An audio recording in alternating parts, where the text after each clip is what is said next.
for the audio, or you can even watch back. Giving players all the props, or put them on blast. We don't give no hot takes, only talk facts. We're giving all our devotion, riding high on this wave of emotion.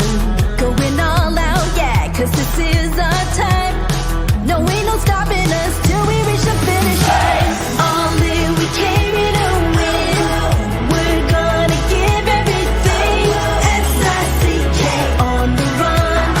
S-I-C-K, sick, sick. On fire, we're ready to fight. We'll bring the house down tonight. S-I-C-K on the run. S-I-C-K, sick, sick. Play it on the car ride, play it when you lounge. X and O, you know that we can hold it down. Shout out to my man Sammy, got it off the ground. And to all the listeners tuned in right now, got debates, analysis, and speculation. This is sports talk for the new generation. You know where to find us, got a reputation. Sick podcast, your #1 sports destination. Giving all our devotion, riding high on this wave of emotion. Going all out, yeah, cause this is our time. No, ain't no stopping us till we reach the finish line. All in, we came here to win. We're gonna give everything. S-I-C-K on the run. S-I-C-K, sick, sick. On fire, we're ready to fight. We'll bring the house down tonight. S-I-C-K on the run. S-I-C-K, sick, sick. S-I-C-K is the sickest podcast. Tune in for the audio, or you can even watch back. Giving players all the props, or put them on blast. We don't give no hot takes, only talk back. S-I-C-K, S-I-C-K, S-I-C-K, S-I-C-K, S-I-C-K, S-I-C-K, S-I-C-K. All in, we came here to win. We're gonna give everything. S-I-C-K on the run. S-I-C-K, sick, sick. S-I-C-K is the sickest podcast. Tune in for the audio, or you can even watch back. Giving players all the props, or put them on blast. We don't give no hot takes, only talk facts. We're giving all our devotion, riding high on this wave of emotion. Going all out, yeah, cause this is our time. No, ain't no stopping us till we reach the finish line. All in, we came here to win. We're gonna give everything. S-I-C-K on the run. S-I-C-K, sick, sick. On fire, we're ready to fight. We'll bring the house down tonight. S-I-C-K on the run. S-I-C-K, sick, sick. Play it on the car ride, play it when you lounge. X and O, you know that we can hold it down. Shout out to my man Sammy, got it off the ground. And to all the listeners tuned in right now, got debates, analysis, and speculation. This is sports talk for the new generation. You know where to find us, got a reputation. Sick podcast, your #1 sports destination. Giving all our devotion, riding high on this wave of emotion. Going all out, yeah, cause this is our time.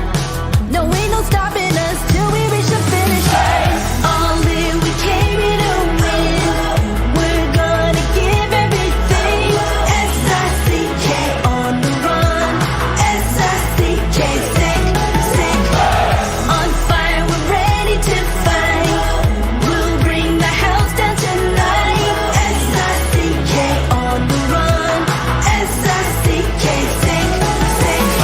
S-I-C-K is the sickest podcast. Tune in for the audio, or you can even watch back. Giving players all the props, or put them on blast. We don't give no hot takes, only talk back. S-I-C-K, S-I-C-K, S-I-C-K, S-I-C-K, S-I-C-K.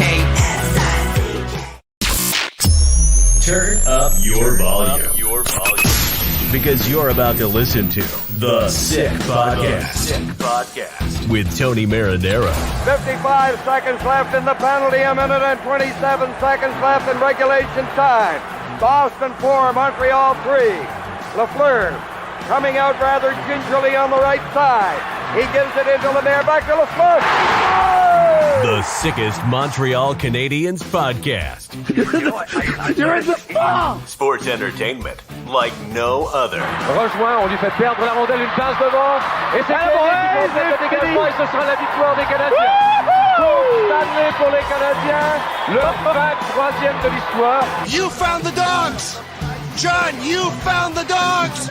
He found the dogs! And all together, they worked a young team to the top. And now, a 24th Stanley Cup banner will hang from the rafters of the famous Forum in Montreal. The Canadiens win the Stanley Cup! Brought to you by Energy Transportation Group. Driven to be different. La Bittt.Tb. It's gonna be sick. Marinaro on this Tuesday, April 18. It is a couple of minutes past 10 o'clock Eastern Standard Time. And of course, the Sick Podcast is brought to you in part by La Bittt, brewed in Quebec, a winner of a dozen international awards. La Bittt offers quality microbrewery beers made with premium ingredients for everyone's taste. La Bittt, embrace your true nature.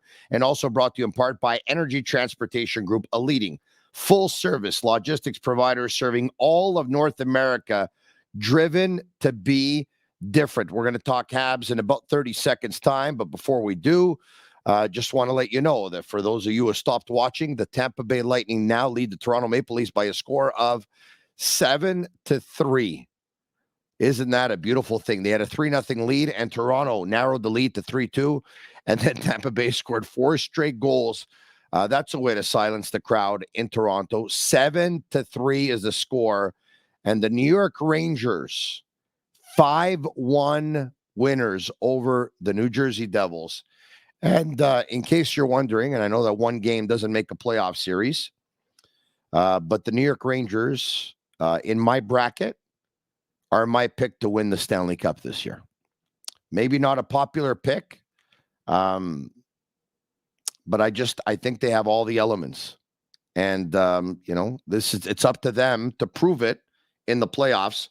And clearly they did tonight, but 15 more wins to go. And the Devils aren't going to be a pushover.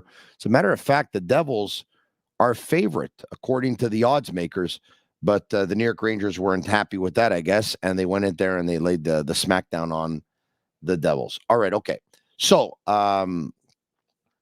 in what is the Battle of New York, of course, which can go any, you're not supposed to put $1 or $2 on rivalries, right? Supposed to stay away from rivalries. That's what the betting experts will tell you.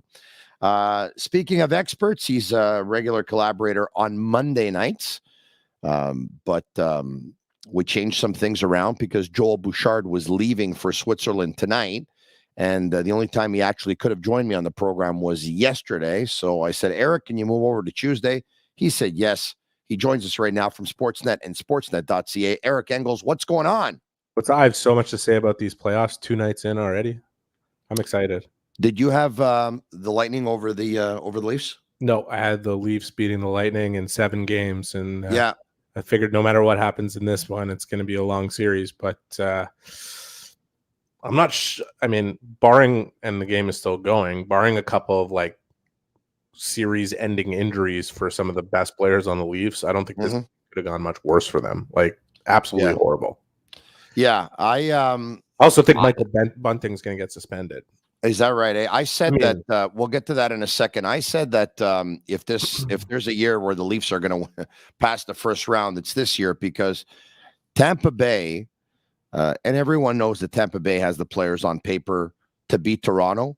As a matter of fact, you can make the argument that Tampa Bay is just a better team than Toronto in terms of a team game. But Tampa Bay, who have gone to the Stanley Cup final 3 years in a row, that's basically like playing 4 playoff years in 3 years. That's quite the grind. And Vasilevsky didn't have a great year this year. Hedman banged up a little bit. They've had their share of injuries. Guys look a little bit tired. But now you have to wonder if the Lightning were pacing themselves in the last couple of months, knowing that, hey, Boston's on a roll. We're not going to catch them. We're going to end up playing Toronto. And maybe they were pacing themselves. I don't know. They look good tonight. Let me tell you that. It's 50-50. I don't think any team says they want to back into the playoffs. That's not the way to go. But, I tweeted two pictures a couple hours ago saying like a picture of Muhammad Ali getting punched on by George Foreman. Yeah. That would be the Lightning in the regular season. And then, the knockout shot from Ali on Foreman, rope-a-dope. Rope-a-dope. Yeah, that's what you're getting at. Yeah. It's these guys know how to win, and it sure as hell doesn't matter to them if they win the President's Trophy. That's not the trophy they're after. And, I think the Leafs are built to beat them. I picked them to win this series. I picked them last year to win the series also. And last year I would have looked at it and said, wow, 5-0 win in the first game. That's a pretty good start. And this year I'm looking at the way this game went for them. Like I said, I don't think it could have gone much worse. And the real thing you got to wonder is, like, coming out of their series last year, if I was Sheldon Keefe, I would have spent my final days of last year, like as you were wrapping up the end of season postmortem type of stuff, pulled all the guys into a room. I would have made them watch the third period of Game 6 where the Leafs went in with a lead and lost. And I would have had them watch the third period of Game 7 where they were down a goal and they could not get to the middle of the ice no matter how hard they tried and the way Tampa played. And I said, this is your homework for the summer. Study this tape. Study the way the Lightning played in those two periods, because if we can do that, we'll win no matter who we play. And I got to think that was, they had months to prepare for the fact that they were going to face Tampa in the first round this year, just like Tampa had months to prepare for them. But man, I'll say this. This is a really tough out for Toronto. If they lose, nobody will be surprised, and it'll have as much to do with them as it will the Lightning. Yeah. But if they can find a way to slay this demon and it takes them doing it in 7 games and going that far, watch out. I agree with you 100%. Man, this first game, like Michael Bunting, that hit on Chernak, and people will talk about the hit that McCabe threw on Yesima, and like that was a clean hit through the body where there is head contact, but that's a legal hit by the book, and there will be nothing more on that. The Bunting hit, he very clearly picks Chernak's head, knocks him out of the game, makes it look like he's not doing anything wrong as he's doing it. Like, what do you mean? I can't believe this is even a penalty. And if Chernak can't go and he's hurt and can't return to this game, which is looking pretty unlikely unless I've missed something with the TV on mute talking to you, I don't expect to see Michael Bunting in Game 2 for them. And that's one more, important player who plays on the edge for them that's gone. So like this is just it's a terrible game for Toronto. Yeah, no, it's a terrible start, and not only the result and not only Bunting, like you said, but also the amount of goals that Tampa Bay scored. Like, Toronto's fragile already to start, right? And they allow a goal right away. They're going to be questioning themselves. Like, the doubt is already going to set in, and I mean that's not good. I mean that's not good at all. And, there's a couple of areas where we already know they're in tough. In the coaching matchup, with all due respect to Sheldon Keefe, they're in tough. In the goaltending matchup, they're in tough. And so it's not going to be easy, but I agree with you. If they can get over the hump, they could be a very dangerous team after that, because all of those doubts, the doubts is, can their coach outcoach another coach in the playoffs? Can their goalie outgoalie another goalie in the playoffs? Can their players outperform other players in the playoffs? Can they shut down other teams' best players in the playoffs? Those are all doubts that they've had, which have set in over the past couple of years. I thought the acquisition of Ryan O'Reilly was going to make a huge difference for them, because I said to myself, okay, so now take a look at this. If they want, they can go 3 centermen with Matthews, with Tavares, and with O'Reilly. If they want, they can put Tavares and O'Reilly on the same line. You can liberate Matthews and Marner. You can have them play all the offense in the world if you want to, but you can put Tavares and O'Reilly, and you can have them go up against a Kucherov and a Braden Point, for example, or go up against a Bergeron and a Pasternak. And I thought it was a key sign. Once again, the series isn't over. I mean, one game, it's a best out of 7. It's not a best out of 1. They're getting smoked on home ice, though, in game 1. It's a bad start for them. It's a really bad start considering everything that's on the line, all the pressure that's on them, which, let's face it, is a lot higher than what it is on Tampa Bay. It's a factor for Tampa Bay. I don't know. They will handle this appropriately after the game. I have no doubt. They'll say it's one game. We didn't play anywhere near. We can only get better. The one thing you mentioned that I think is something they may not be able to overcome is how much of a mismatch this is behind the bench. John Cooper is the best coach in hockey, and Sheldon Keefe has a lot to prove in terms of being able to say he's anywhere near on the same level. And the way this game went, from the failed challenge, which I thought was a hopeless challenge. I understood the thinking behind it, which is that, you could be down 2 goals instead of 3. Yeah. You're already down a 5-minute major. And there was a hopeless challenge. There was no angle that they would be able to come up with to see if Perry ended up hitting Samsonov's pad instead of hitting the puck into the net to conclusively overturn the goal. So it's just not a good decision, and they get scored on with 0.1 seconds left. And everything that could go bad for them in this game, they got scored on immediately. They give up a 2-0 lead and a 3-0 lead to a team that, if they're leading by 1, is almost impossible to beat. O'Reilly, like you said, is such a key player for them, gets them on the board and makes them feel like, no panic. There's no reason to panic here. We're all right. Yeah. And they get it to 3-2 and immediately take a pretty bad penalty that Leafs fans obviously didn't like, but it's a penalty. And anyways, we'll see where this all goes. We'll see how resilient Toronto can possibly be. But, I mean, Braden Point's on the board for a couple goals. Kucherov looking great. Corey Perry is Corey Perry. It was just a handful to deal with on every shift. And they better find an answer real fast. If they fall down 2-0 in this series, the pressure will be almost insurmountable for them, I think. Yeah, I know you said you have a lot of opinions regarding the playoffs thus far, but you and I want to get to it a little bit later if you don't mind, because you and I, we haven't talked in a while. And of course, the Montreal Canadiens season came to an end last week on Thursday night following that 5-4 loss versus the Boston Bruins. Marty St. Louis had his what was his last presser in a while, and then said goodbye. I'm going to have a nice summer. And, of course, then there were the players cleaning out their lockers and exit interviews the next day. And, of course, Jeff Gordon and Kent Hughes met with members of the media later on Friday afternoon. So your general impressions, thoughts of Friday's day, what was said, and the 1 or 2 things that were actually said that most caught your attention, and why? Yeah, I think you probably split it in 2, right? One is the direction the team is going in, which, whether he meant to or not, Kent Hughes said the word playoffs a couple times, and everybody's wondering, what does he really mean by that? What's clear to me in terms of the direction the Canadiens are going in is they're not going into next season hoping to fall in the bottom 5 again to draft a top 5 player. That is the one standard that has kind of been raised here, is we're not looking to bottom out next season.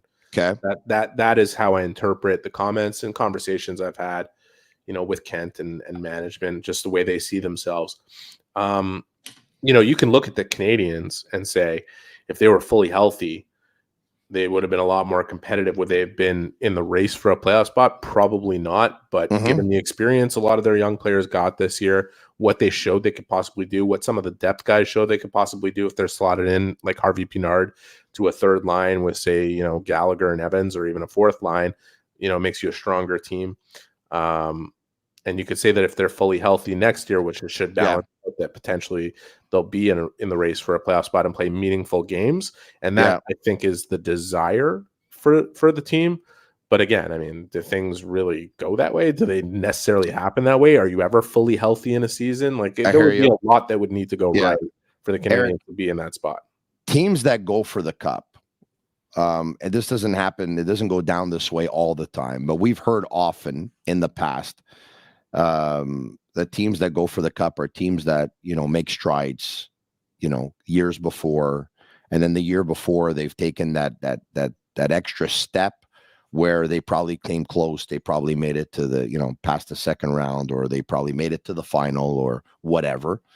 And is that kind of like the thinking that the Canadiens are in now, in terms of the sense that, okay, we did a rebuild and, we want to end up being a very good team for a very long time.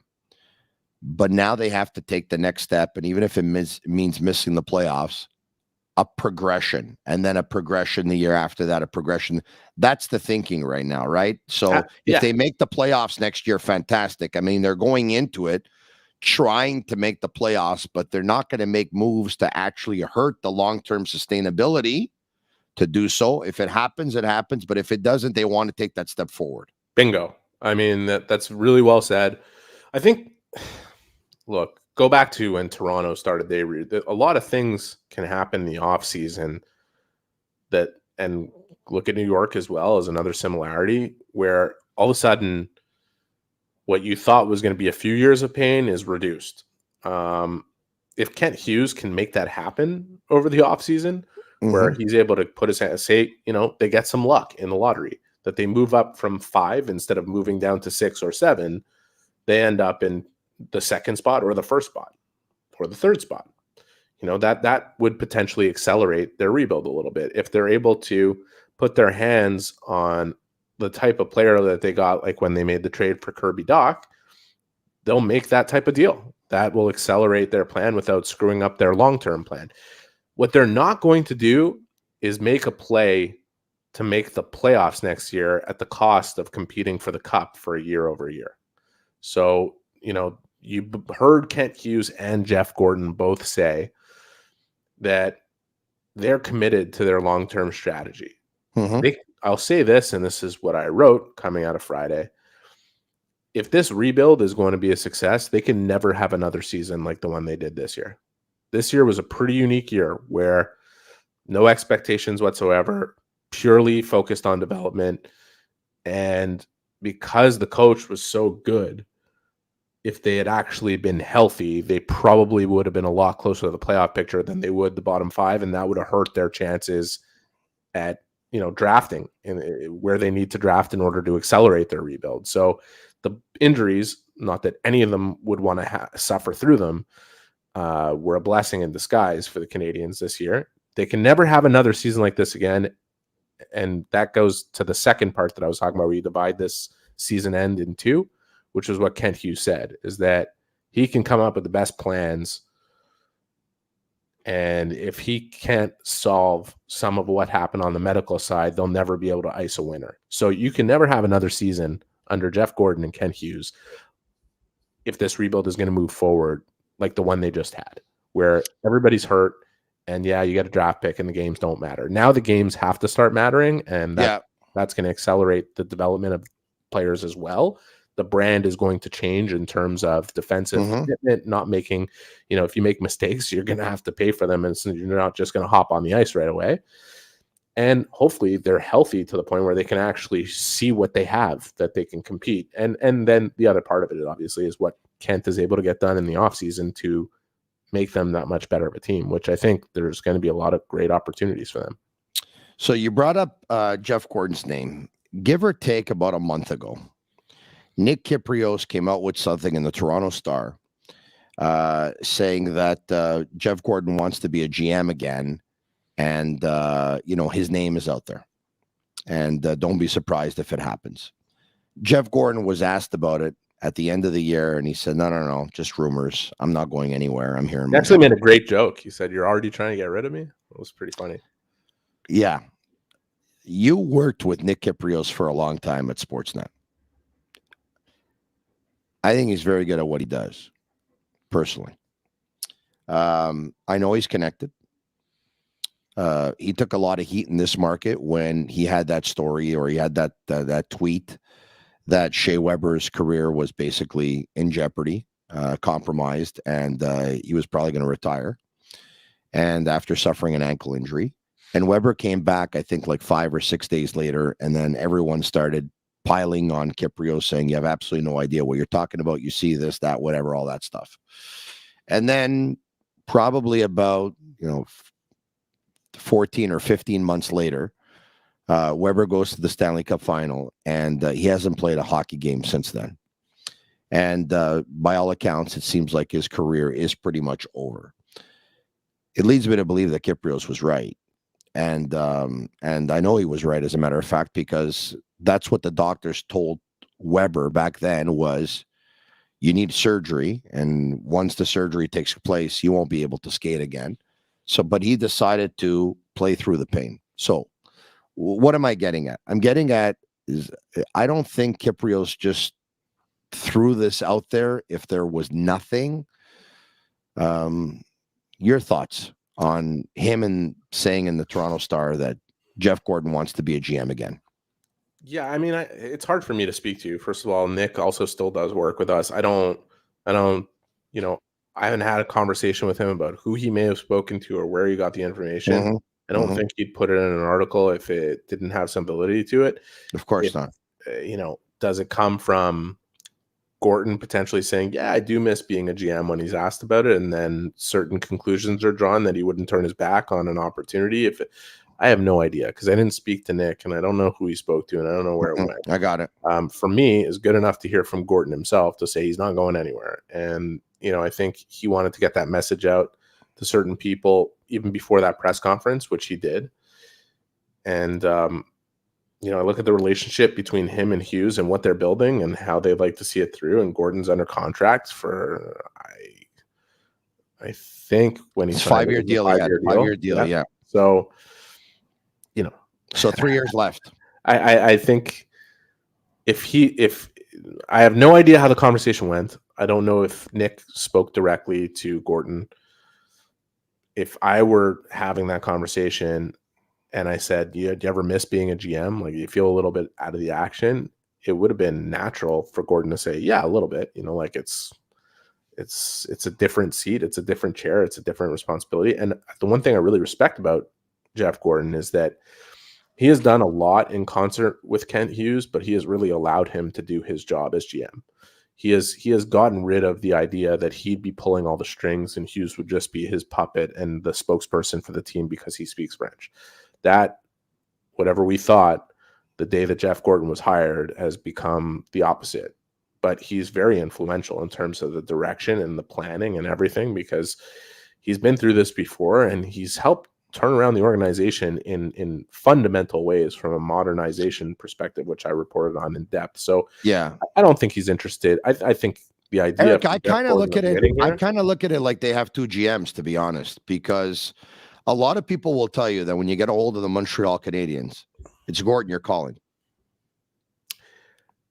Well, no, I think Kent is the guy who's speaking to the other GMs on a daily basis about potential deals, and he goes to Gordon and discusses what the plans are. Yeah. But a lot of the planning, when you talk about having two GMs, that's kind of the way Jeff Molson saw it, and that's the way he wanted it to work. And I like it.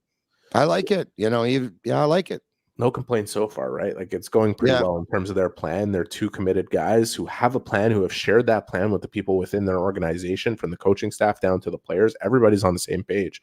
You don't see a lot of people writing their own script in Montreal right now. It's all pretty unified from a development standpoint, a scouting standpoint, and just a planning perspective. And you have two guys with various or varying experience, and that was the idea. Whether or not it works, we're going to find out. Because I think the Canadiens took a step forward this year, regardless of where they finished in the standings. And I think they'll take another one next year, provided they do a thorough job in trying to get a hold of the things they need to control from an injury perspective, because a lot of it's fucking out of their control. But the other stuff that we know about already that's got to be controlled much better. And B, Kent Hughes has a similar offseason to the one he had last year, which I think everybody would agree, if it wasn't a grand slam, it was a 3-run homer. Like, it was pretty good. Acquiring Kirby Dach. Yeah, that was a pretty good move. That was an outstanding move. Getting a first-round pick with Sean Monahan, and what the potential was. It's not Kent's fault that Sean Monahan got hurt and made it worse playing on it. Whatever it was. That was awesome. That was awesome too. Pretty amazing move. He made a bunch of good moves that absolutely helped the long-term and short-term plan of the Canadiens. If he can do the same this coming off season and gets a little luck in the lottery. I mean, a little luck. They end up at 5th or 6th even. Yeah. They go down a spot. They're going to get a really good player. They're confident of that. I don't know if the word star is too big, but Michael Matheson's a star, man. Like Michael Matheson is like, he's really good. Like he's the Canadiens' #1 defenseman. And on some nights you look at him go and I'm like, I said this to Mike. I saw him on Monday and I said to him, I said, Mike, I've wanted you with the Canadiens for a long time. Always knew you were a good player. Always liked the kind of player you were.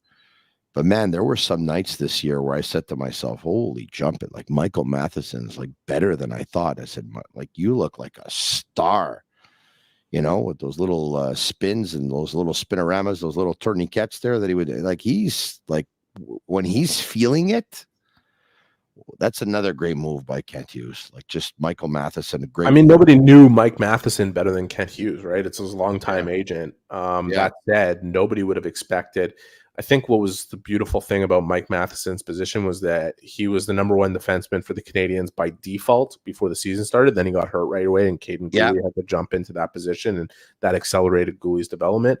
But Matheson had never been tested to that point before, right? Like he came off 2 momentum-building seasons with Pittsburgh, and then finally gets into a spot where he's running a power play for the first time, and he's doing all these things and having to play such big minutes against key players. And I think a lot of conversations with management and the coaching staff also brought him to another sense of belief. I had conversations with Mike himself about this, just being the type of player he should be based on his skill set, not being a player who doesn't use his feet as well and ends up waiting for the play to come to him or waiting for passing seams to open up instead of creating the opportunities for himself by consistently putting himself in motion. And I thought what Mike did best was hone into that skating ability, shut down the rush, shut down players defensively before they get into the Canadian zone so that he could take advantage and be up in the play and play offensively. As we move on and as the Canadiens start to buckle into more systemic kind of defensive play, he might end up producing at a lower clip and playing a little bit less. And people will say, well, he's not as good as he was before. But I think he's not going to lose what he built this season. And the fact that he believes that he can be even better is a really good sign for him. And I don't see a reason why he can't be. And I don't see a reason why over the term of his contract within the next 3 years, I think he's under contract for 3 more years. That the Canadiens can't fall into their competitive window and he can't still be playing at the level that we saw from him this year, which is huge for them. He was on pace for 60 points this year.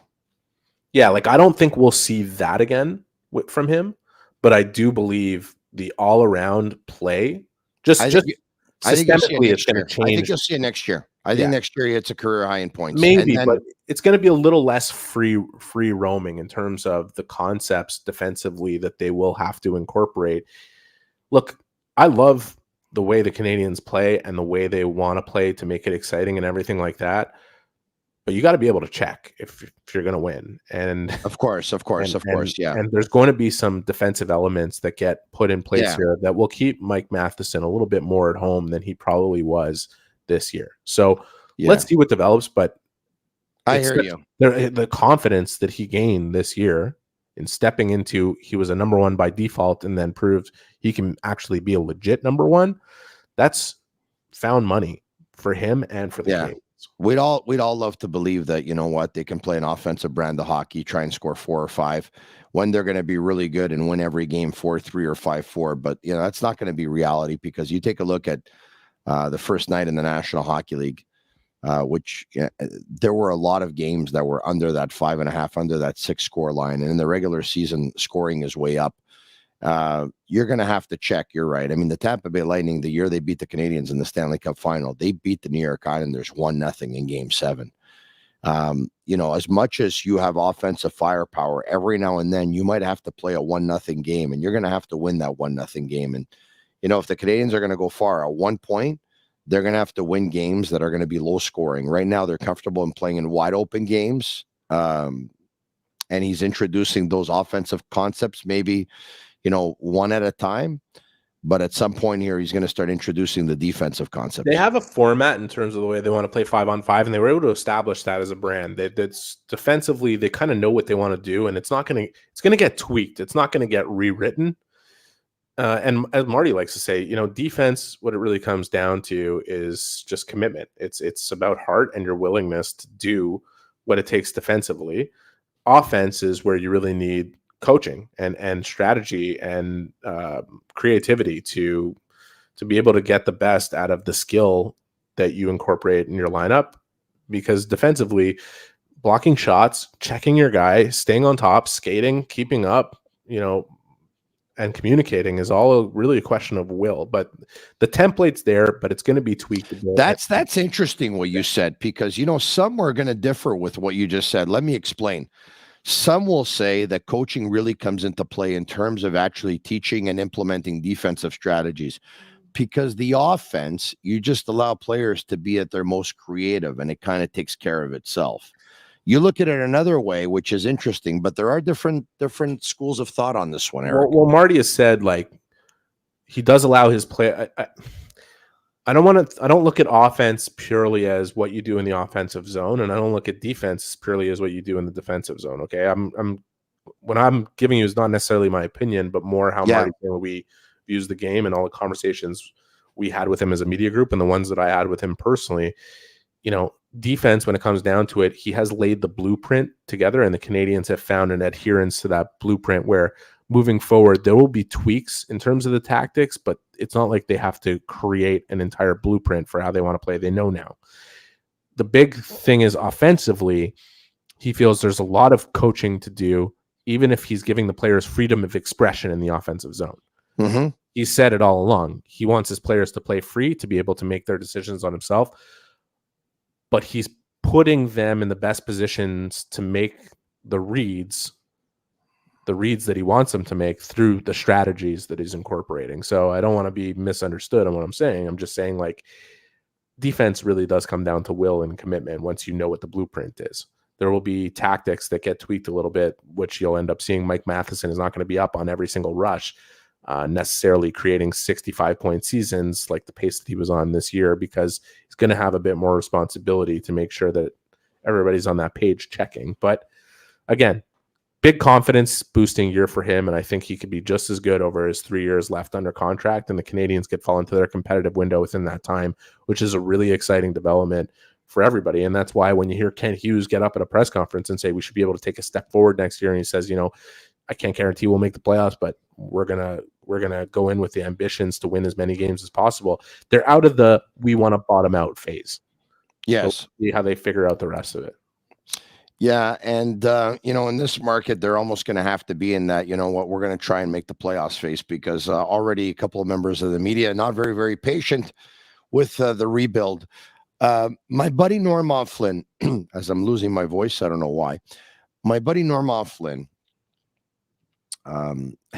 every time he gives an opinion, there's a lot of reaction because he's very, very opinionated, and he feels strongly about his convictions.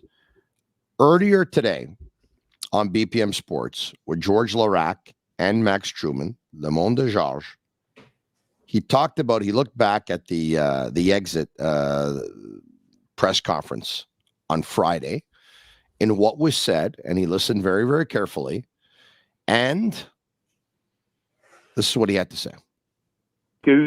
J'aime pas les excuses, les équipes. Tu sais, moi, j'avais dit l'année passée, il ne faut pas juger Martin Saint-Louis. Il est arrivé avec une équipe, c'était pas à lui. Cette année, c'était son équipe.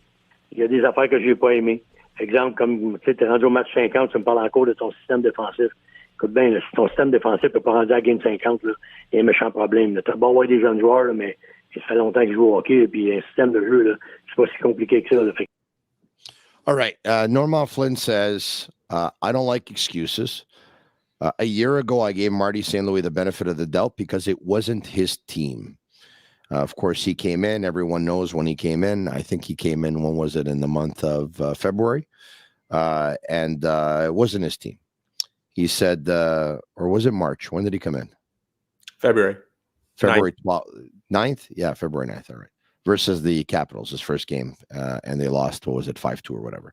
Anyway, long story short, he said, but this year it was his team.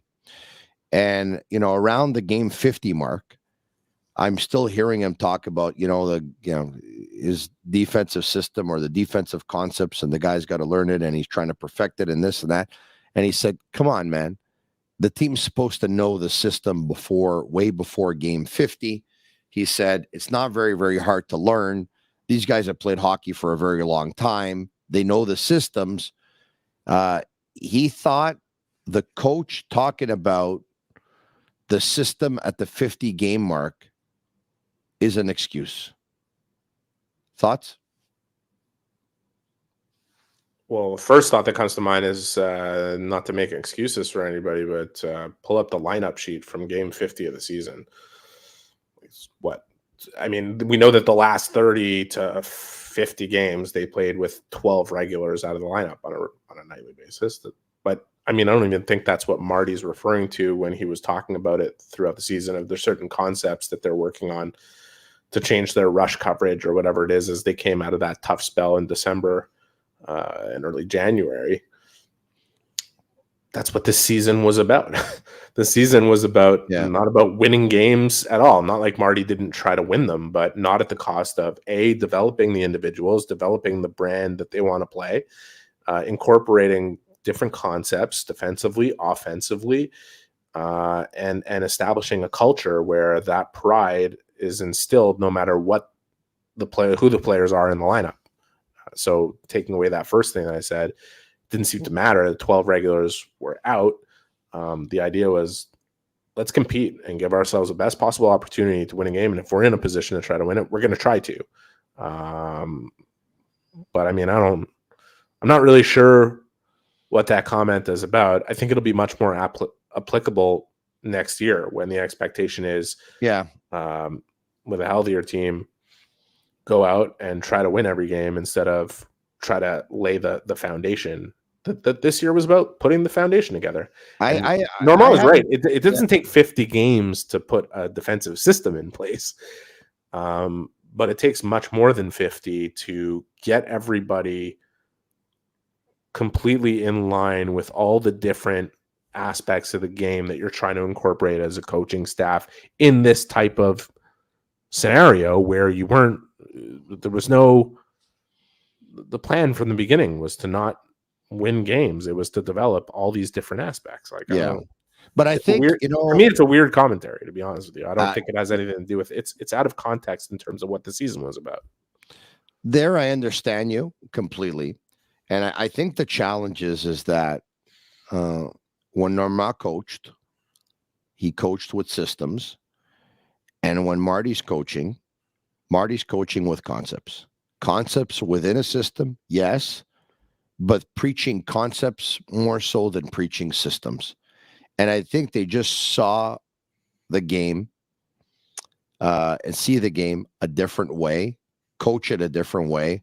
And that's why I think Normand has a hard time understanding what Marty's talking about when we get to the 50 game mark and he's still talking about certain concepts defensively speaking.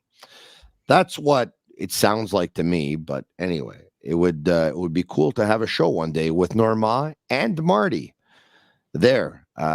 So Marty can talk about what he's trying to do, and that would be cool. But who knows? Never say never. It might happen. A shout out to Playground. Over 600 machines, poker tournaments, Playground casino games, daily promotions, unmatched customer service. Why go anywhere else? They are located just over the Mercier Bridge, only minutes from downtown Montreal. They are Playground. All right, okay. Cole Caufield. We've talked about this before. I told you, and it was not groundbreaking news. I mean, everyone knows that the Montreal Canadiens wanted nothing more than to announce a Cole Caufield contract extension before the season was over, so that's the last thing they leave with their fans. Hey, by the way, before we break away for the summer, we want to let you know that Cole Caufield was signed to an 8-year contract extension, for example, right? There's nothing more they would have wanted than to announce this. And I know that, I think with 3 weeks left in the season, they were extremely busy. One weekend in particular where they were on Zoom calls one after another, and Pat Brisson with Kent Hughes and Jeff Gordon, and then Zoom calls to Cole Caufield and keeping him abreast of the situation, yada, yada, yada. And then when all was said and done, the season's over. There was nothing to announce. And Cole Caufield said that there was like nothing imminent, I believe. From the outside, if I had to guess, I would guess probably that the Canadiens want a 7 or 8 and that Brisson's probably pushing for 3. Or am I just drawing too many conclusions here? Or is it just, what, they can't agree? Yeah. I think you're probably drawing too many conclusions. All I would say is that getting Cole signed to an 8-year deal, and I've been saying this all year long, is the hardest thing to do for both parties. It's the hardest thing to assess a player's value over an 8-year period based on what he's done, as Cole said himself, without even a full season under his belt. There was a point in time where over an 82 or 83 game segment, he had 49 or 50 goals. Like if you combine last year to this year, whatever it is, not that it really works that way. No, I think a lot of people look at like the deal signed by Matthew Boldy, for example, and say like, here's a perfect template and okay, like 80 games, but like he's not the same player. And if you really look at the same type of players as Caufield instead of the guys who are the same age who signed 8-year deals, whether it was it Dylan Cousins, the other one in Buffalo? Yeah. You want to get the Robertson's contract, or no? Just like look at what Austin Matthews did. Look at what Jason Robertson did. I'm not saying Cole Caufield is that guy. I'm saying he's that type of player. He's a goal scorer, a pure goal scorer, the type that you pay a lot of money to have. And I'm not saying that an 8-year deal is not possible with him, but getting it done is a very complicated thing from Caufield's perspective and assessing his own value versus where the salary gap is going. To the Canadiens' perspective and assessing Cole's value currently up against guys like Nick Suzuki or guys like Matt Boldy or whoever else you want to pick that's around the same age that signed a long-term deal. It's complicated, and that's why a deal isn't done yet. I mean, I don't think. My God, what a draft pick Jason Robertson was. He was picked 39th overall. Yeah. He picked up 103 points this year. You watch him play 109, no? 109, pardon me. 46 goals, 109 points, yeah. You watch him play, too, and it's kind of like, it's almost even hard to understand how good he actually is. But he knows how to score. And a 6'3", 200-pound winger. Yeah. Went 39th in the draft who scores like this. And he knew how to score. He doesn't look in like the OHL too. He scored 42 and 41 in the OHL. And if you watch him play, though, 48. If you watch him play, he doesn't look like Austin Matthews. He doesn't look like Mikko Rantanen. He doesn't look like the type of natural scorer he actually is. But he is. And he just knows how to do it. He knows how to put the puck in the right place. He knows how to time his shot, and he seems to always get to the right place at the right time. And you look at him and say, this guy's not Matthews, and he's not Rantanen, he's not that guy, but he's like, he just knows how to score. And I would say the same thing about Cole. Cole doesn't have the size of Matthews or a Rantanen or even a Robertson, but man, does Cole know how to score, and like in a way that nobody else on this team does. And that's not going to change so long as he's here. So you say, is it fair to say from the outside looking in that Cole's pushing for 3 years and the Canadiens are pushing for 8? I think what's fair to say is that they just don't have an agreement on what his exact value is, whether it's on a 3-year deal or an 8-year deal, until that deal gets done. And like I said to you last week when we spoke, when it comes to deals like this and negotiations like this, it's all well and good to have a bunch of Zoom calls and a bunch of calls and a bunch of conversations and move the needle in a positive direction so that you get close and get it over the goal line. But it often comes down to the deadlines. It often comes down to when there's actually pressure to get a deal done. And the first pressure point is not end of season, as much as that would have been a nice way to put a bow on everything and give everybody a good taste in their mouth from the fans' perspective. The first one is July 1st. That's the first date where potentially, you're looking at an offer sheet coming your way from another team. It's a pressure point. Try to get your restricted free agents and pending unrestricted free agents that you want to keep signed before that date if you want to keep them and want to stay on top of your leverage in those negotiations. We saw it happen with Braden Point. We saw it. I mean, there's tons of players that you can go down the list of. There was a real threat that potentially somebody would come in, swoop up, and take them. And that's the first real pressure point. And so for Cole to get a deal done now when it's – if you're the Canadiens, I've said this from the start. If you're the Canadiens and you want to get Cole Caufield done on an 8-year deal now, your biggest incentive in signing him to 8 years is to get him around a number that's like Suzuki's, if not a little less or just a little bit more, acknowledging that he's a goal scorer and that just has a premium kind of value to it. And he's signing it later than Suzuki did. That's the main incentive to get him locked up for 8 years now, is to keep him in a reasonable number so that cap hit doesn't go up dramatically. From Cole's perspective, get as much as you can for what you do and what the value is that's ascribed to that across the league for different players that have come before you. And if that means for him lining his pockets for 3 years and taking himself a year away from unrestricted free agency when he can bank again and betting on himself, still on a deal where if you look at the bridge deal signed for players like him, he ends up with close to $7 million in his pocket. That's why this is a tough negotiation. This is going to be a challenge. And I believe that it's going to get done, and it'll end up looking like a good deal for both parties whenever it does get done, no matter what the years are and no matter what the salary is. But there's just no urgency to it until we get to those kind of deadlines. July 1st is the first one. The next big one will be beginning of training camp. The next big one after that is beginning of the regular season. And look at the precedents. It could take that long. So we'll see what happens. A shout out to matrixhomefitness.ca. Discover a club quality workout in the comfort of your own home, whether it's the elliptical, whether it's the treadmill, whether it's the rower, whether it's the bike. Bring it home and visit matrixhomefitness.ca. Eric, so much appreciate your time. Before I let you go, one last question. Who's going to be the next GM of the Pittsburgh Penguins? I really don't know. I mean, I saw someone speculate, it might have been Frank Saravalli, about Jason Karmanos, or maybe it was Darren Dreger. I don't know. I can't remember now. That's not a bad call considering the success he had prior to leaving, and he could be in the mix. If Bradtree Living wants to work immediately, he'd be a guy I'd be looking at.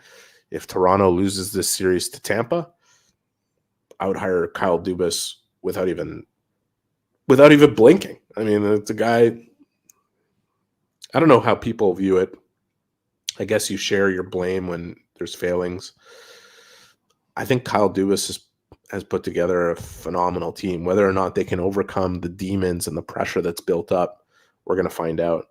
Would it be on him? I don't know. How much better of a chance could he give the Leafs this year with what he did? I understand that, but phenomenal teams win. I know, Tony, but phenomenal teams also typically don't play in a market like Toronto and don't have the ghosts on their shoulders like they do. 1967 level drought, not making it out of the first round of the playoffs since 2004, running up against the best team in the world for a 3-year stint in a modern day kind of dynasty in Tampa Bay a couple years That's in a true. row. That's true. The loss to the Canadiens was a devastating one. And even before they had it, he brings in Foligno, which everybody would have lobbied him to do. And Foligno is hurt and can't end up playing to the level that you would hope that he could. And Muzzin gets hurt in game 6 and it's lights out. And they crumble under the pressure of their history. Yeah, that was the worst loss to me of everything that's happened under Dubas.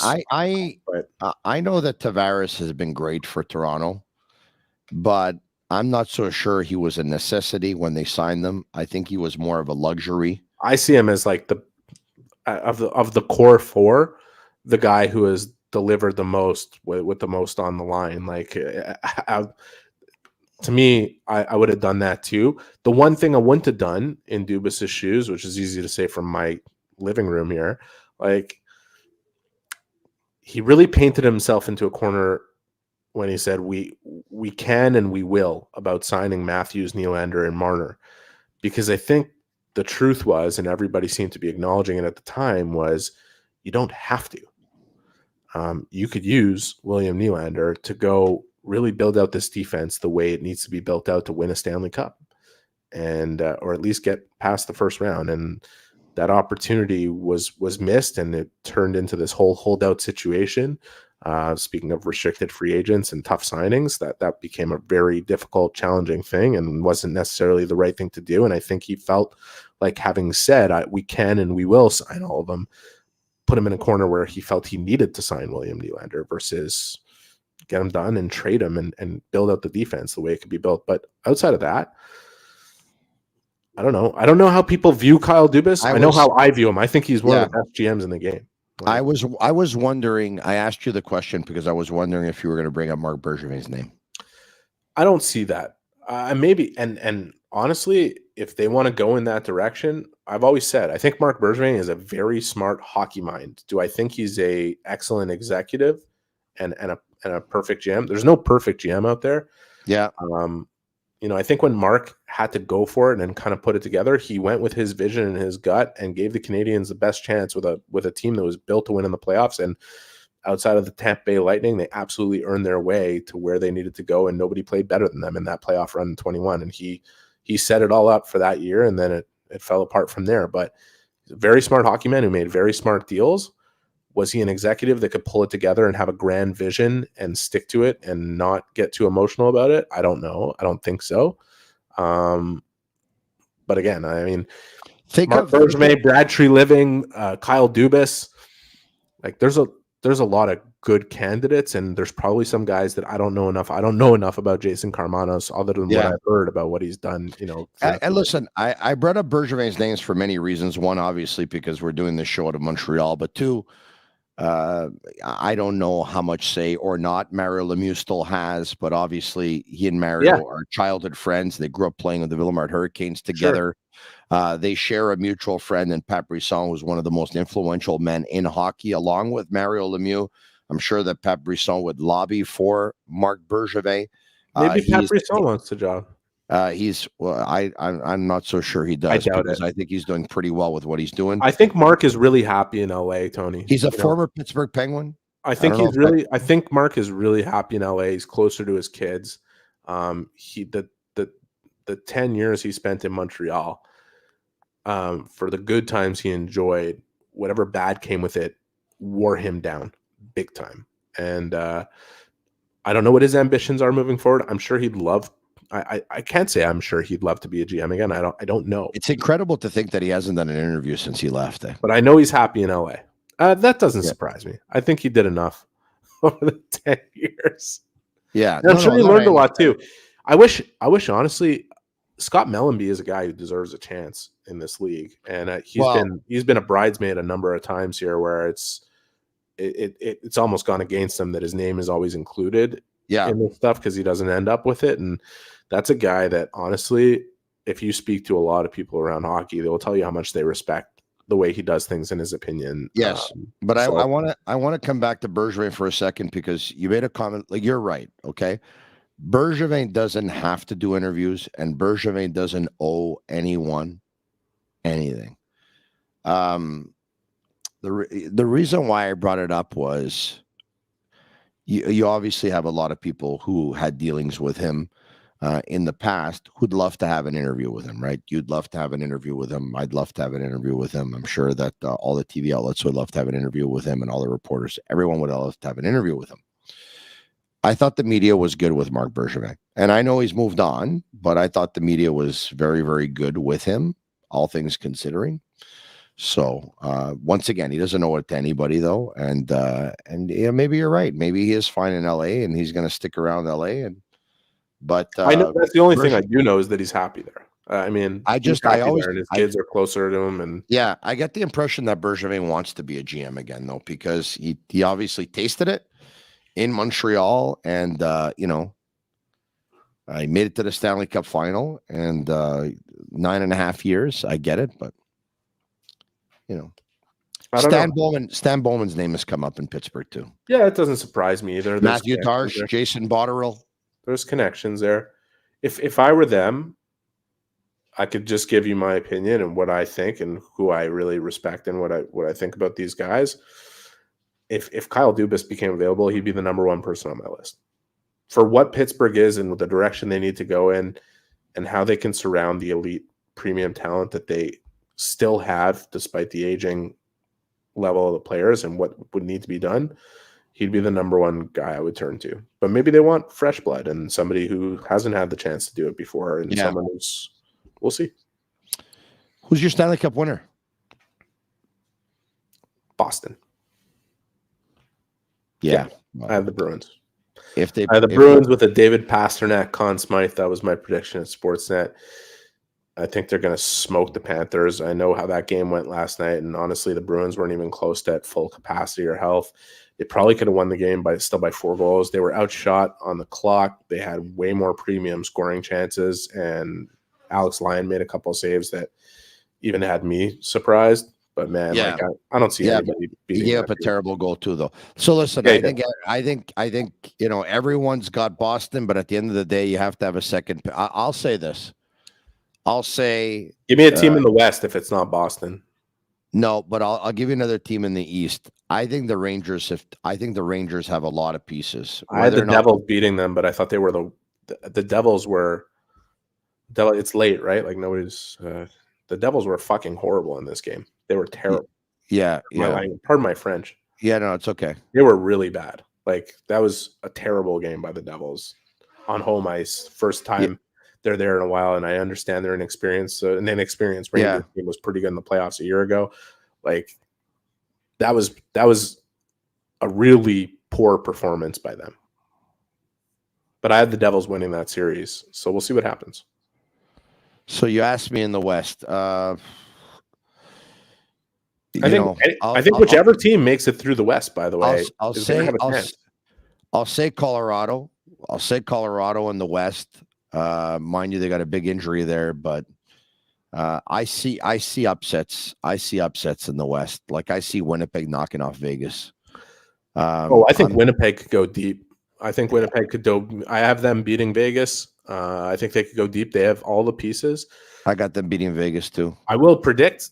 I don't think we'll see a better series in the playoffs than Minnesota Dallas.